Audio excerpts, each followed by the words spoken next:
En fait, je dois dire que j'ai pas vraiment eu un parcours scolaire très carré. L'école, ça m'allait pas trop. Et en fait, ce qui s'est passé, c'est qu'avec ma maman, on a un peu regardé qu'est-ce que je pourrais faire en technique pour vraiment avoir un diplôme en main et pouvoir commencer à travailler en pharmacie, en fait, finalement. Donc, on a vu pharma, assistante en pharmacie, et ça nous semblait vraiment chouette, en fait, comme branche. Et pourquoi ça m'a directement parlé? Parce qu'en fait, j'aime beaucoup aider les gens. Mais je sais aussi que pas à un tel point où je vais vraiment aller apporter un soin local sur, par exemple, soigner une plaie ou autre, donc vraiment dans le toucher. Et donc je me suis dit, ah ben là c'est dans le secteur médical, je vais pouvoir aider des gens. Et en plus, il y a une certaine distanciation, un certain statut aussi. Et c'est surtout pour ça que je me suis dit, ouais, ça c'est quelque chose qui me parle et que j'ai envie de faire. Il arrive à la pharmacie, généralement, donc il y a deux types de commandes. Il y a vraiment les commandes médicamenteuses qu'on vend vraiment souvent au comptoir et qui reviennent souvent. Ça, c'est les commandes type qu'on fait tous les jours, 2 à 3 fois par jour, ces commandes-là. Et alors, il y a aussi les commandes, les plus grosses commandes qu'on fait chez les laboratoires. Et alors, ça, c'est vraiment les produits qu'on expose dans la pharmacie, tels que les vitamines ou des choses un peu plus vagues, un peu plus globales. Donc, on est beaucoup dans la commande et dans bien soigner la pharmacie. Ensuite, ce qu'on fait aussi, c'est qu'on est beaucoup dans le conseil, on est sur le comptoir, donc on va être méticuleux, on a beaucoup de responsabilités, qu'on doit bien vérifier les ordonnances parce que le médecin prescrit aussi. Parfois, ça nous arrive aussi de communiquer avec les médecins. Écoutez, docteur, vous avez noté ça. On voit dans l'historique que la personne ne prend pas ce dosage-là, est-ce que c'est OK ou pas?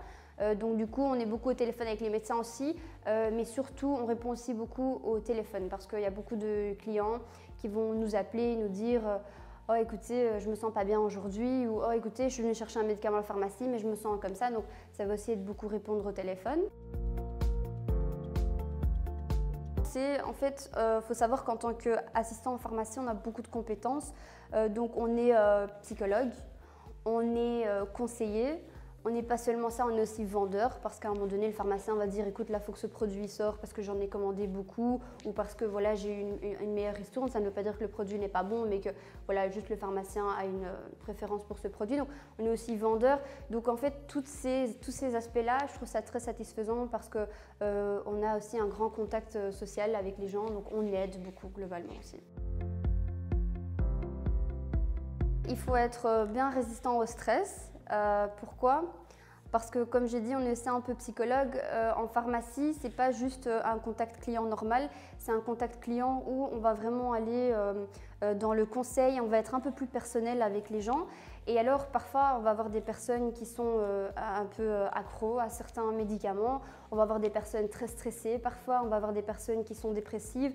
Donc, il faut avoir cette bonne résistance au stress. Il ne faut pas sous-estimer aussi ce contact client assez vague et large qu'on a en pharmacie parce que voilà, on a des vendeurs à la caisse du Deleuze qui ont aussi une clientèle. Hein.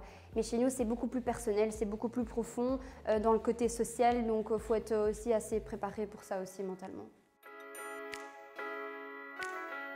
On est toujours en équipe, tout le temps. Donc ça, c'est vraiment aussi quelque chose que moi j'adore. C'est parce que je suis très sociale et donc ça ne me dérange pas du tout d'être dans une équipe et de communiquer dans cette équipe-là.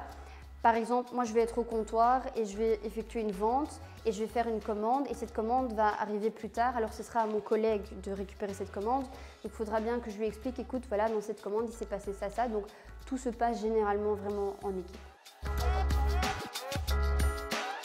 Ça différencie, surtout qu'il y a des pharmacies qui font des pauses d'1 heure entre 12h et 13h on va dire. Mais dans les deux pharmacies où moi j'ai travaillé, c'était généralement entre 8h30, 9h et 18h, 19h.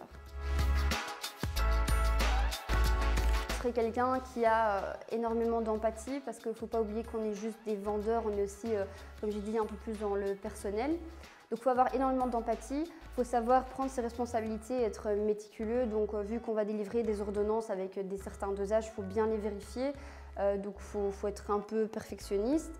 Et surtout, il faut être quelqu'un qui n'a pas peur d'être social, quelqu'un d'extraverti, quelqu'un d'ouvert aux gens, qui arrive facilement à mettre les gens à l'aise. C'est un travail génial qui a beaucoup d'aspects parce qu'en tant qu'assistant, on a beaucoup de compétences, on fait beaucoup de choses aussi. Mais si on veut devenir pharmacien, il faut faire 5 ans d'études. Donc on est assistant, on reste un peu assistant. Maintenant, c'est vrai qu'il y a des pharmacies ou d'autres qui donnent beaucoup plus de responsabilité à un assistant. Il y a des pharmacies où un assistant fonctionne vraiment parfaitement comme un pharmacien, on fait exactement la même chose. Donc c'est vrai que là, dans cet entourage-là, on peut varier, mais globalement, on reste assistant et on ne sait pas vraiment évoluer vers quelque chose de plus grand ou plus loin qu'assistant.